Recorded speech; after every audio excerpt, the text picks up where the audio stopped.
Hello students, welcome back our channel DS classes. आज हम कुछ क्वेश्चंस के साथ आपके सामने हाजिर हुए हैं। ये कुछ जैसे कि स्टूडेंट्स के मेरे पास कुछ क्वेरीज आई थी कि सर आप बोर्ड का एग्ज़ाम आने वाला है तो कुछ एक इम्पॉर्टेंट क्वेश्चन पेपर रेडी करें। तो मैंने उसी के रिगार्डिंग इसीलिए मेरी वीडियोस नहीं आ पाई थी। मैं कुछ क्वेश्चन पेपर्स सेट चेक कर रहा था कि कौन कौन से क्वेश्चन आपके अच्छे क्वेश्चन हैं। तो 2015 से 2023 के बीच में मैंने कुछ पेपर्स चेक किए हैं। उन्हीं के बेस पे मैंने ये कुछ एक सैम्पल पेपर रेडी किया है। उसी को मैं आपको वन बाई वन जो भी क्वेश्चन होंगे वो मैं आपके अपलोड करता दूंगा, ठीक है। जैसे कि पहला क्वेश्चन है आपका, prove that under root of 7 is the irrational number. आपको प्रूव करना है। ये प्रीवियस ईयर क्वेश्चन पेपर के अकॉर्डिंग ही मैंने आपको क्वेश्चन पेपर इसमें ऐड किया है। यहाँ मैं आपके हर एक क्वेश्चन को बहुत अच्छे से क्लियरली आपके क्लियर कर दूंगा क्वेश्चन को।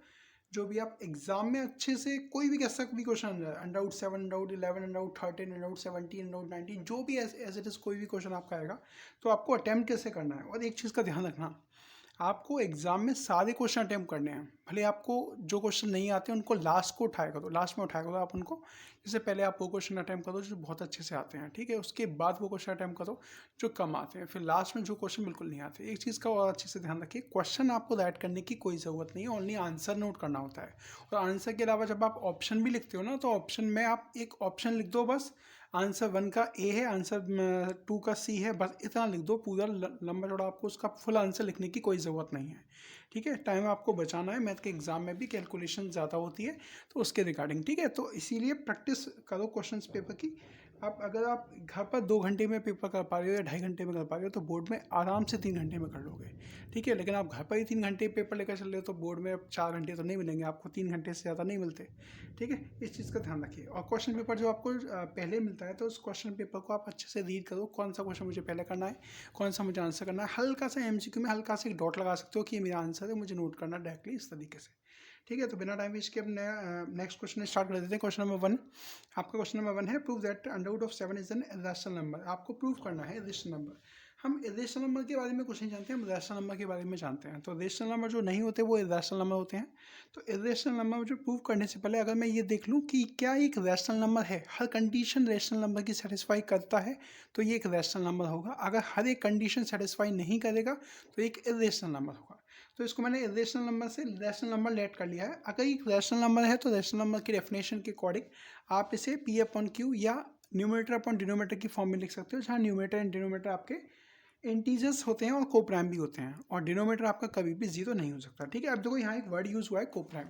कोप्राइम का यह मतलब क्या होता है पहले ये समझ लीजिए। कोप्राइम का मतलब है आपका, अगर मैं कोप्राइम की बात कर रहा हूँ तो कोप्राइम का मतलब होता है अगर मैं कोई फ्रैक्शन लिख रहा हूँ, कोई नंबर लिख रहा हूँ, जैसे 10/7 मैंने लिखा है तो 10/7 क्या ये सिंपलेस्ट फॉर्म में है? अगर ये सिंपलेस्ट फॉर्म में है तो ये एक रैशनल नंबर है। अगर सिंपलेस्ट फॉर्म में नहीं है तो एक रैशनल नंबर नहीं है। इसका मतलब ये है कि 10 और 7 के अगर मैं फैक्टर्स करता हूँ, 10 का फैक्टर है 1 2 5 10, और 7 के फैक्टर अगर मैं करता हूँ 1 और 7, तो इन दोनों में कॉमन फैक्टर क्या है? कॉमन फैक्टर सिर्फ 1 है यहाँ पर। तो एक ही कॉमन फैक्टर, वो भी 1 होना चाहिए। एक ही कॉमन फैक्टर होना चाहिए, वो भी 1। जैसे मैंने आपसे कहा 4 एंड 6 है तो 4 का कॉमन फैक्टर 1 2 4 होगा, ठीक है। और 6 का होगा 1 2 3 6 होगा। इन दोनों में कॉमन फैक्टर क्या मिल रहे हैं आपको? ये 2 मिल रहे हैं आपको। 1 2 भी मिल रहा है, 1 2 भी मिल रहा है। तो ये एक 4 और 6 जो होंगे वो को प्राइम नहीं होंगे।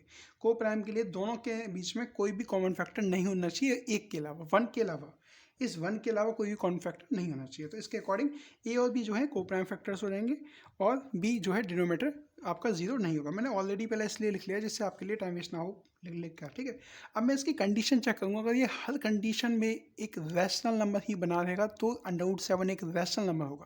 देखो वैसे तो मैंने आपको बताया कि अगर आपको एग्जाम में एमसीक्यू में आ जाए कि अंडर रूट के अंदर आप कैसे फाइंड करेंगे एक रैशनल नंबर है, रैशनल नंबर। अगर ये प्राइम नंबर है अंडर रूट के अंदर, अगर एक प्राइम नंबर है तो एक डेफिनेटली एक रैशनल नंबर होगा। ये मैंने आपको प्रॉपर्टीज कराई थी क्लास 9th में, ठीक है। जिसको कराई है वो उन्हें अच्छे से पता है, और नहीं कराई तो आप मुझे कमेंट सेक्शन में बता देना, मैं इस पर एक और वीडियो बना दूंगा, ठीक है। इरेशनल नंबर को या प्रोडक्ट ऑफ प्राइम नंबर है वो आपका प्रोडक्ट ऑफ, जैसे 5 मल्टीप्लाई बाई आपको 3 दे दिया तो वो 15 भी क्या होगा? एक इरेशनल नंबर होगा, ठीक है। दोनों नंबर सेम नहीं होने चाहिए। दोनों नंबर अगर सेम होंगे तो फिर वो इरेशनल नंबर नहीं आएगा, वो इरेशनल नंबर हो जाएगा। क्योंकि अगर आप अंडर रूट 5 इंटू 5 करोगे तो under root of 25 which is 5 एक रैशनल नंबर होता है, इरेशनल नंबर नहीं होता है, ठीक है। तो यहाँ क्लियर, अंडर रूट के अंदर जो भी आपका प्राइम नंबर होगा always be N irrational number होगा। यहाँ तक क्लियर? यानी कि अगर अंडर रूट 7 को मैंने ए अपॉन बी लेट कर लिया तो उस कंडीशन के अकॉर्डिंग ए अपॉन बी मेरे को प्राइम है और बी जीरो नहीं होगा। अब मैं ये काम करता हूँ, उसका स्क्वायरिंग ऑन बोथ साइड कर देता हूँ। अब स्क्वायरिंग करते क्यों ये समझ लीजिए।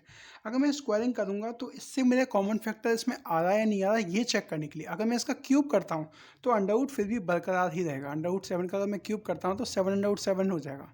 तो मुझे एक फैक्टर फाइंड करना है तो फैक्टर अंडर रूट की फॉर्म में नहीं होना चाहिए।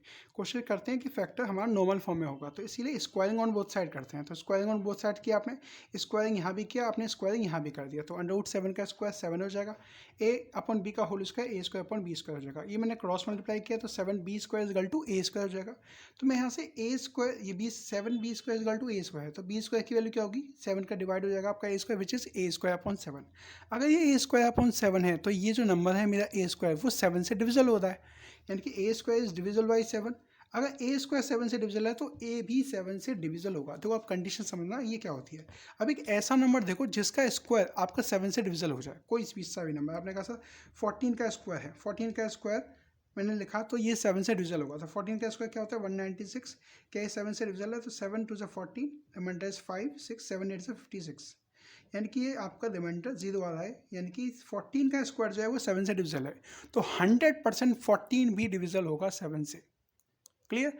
अगर आपका होगा सर 10 स्क्वायर 7 से डिविजल है, 10 स्क्वायर तो है नहीं 7 से डिविजल, 10 स्क्वायर 100 होता है, 100 7 से डिविजल होता ही नहीं है। तो एक ऐसा नंबर जो आपका जिसकी स्क्वायर फॉर्म उस 7 से डिविजल है तो उसकी बिना स्क्वायर फॉर्म भी 7 से डिविजल होगी। ठीक है, इसीलिए हम ये लाइन लिखते हैं, ये रटने वाली लाइन नहीं होती है, ये इसीलिए लाइन आपकी समझाने वाली होती है, मैंने इसलिए समझा दिया आपको। तो ए स्क्वायर अगर 7 से डिविजल है तो इसका मतलब ए इज ऑल्सो डिविजल बाई 7 होगा, ए भी 7 से डिविजल होगा। अगर ए 7 से डिविजल है तो इसका मतलब ये ए जो है कहीं ना कहीं 7 का मल्टीपल रहा होगा।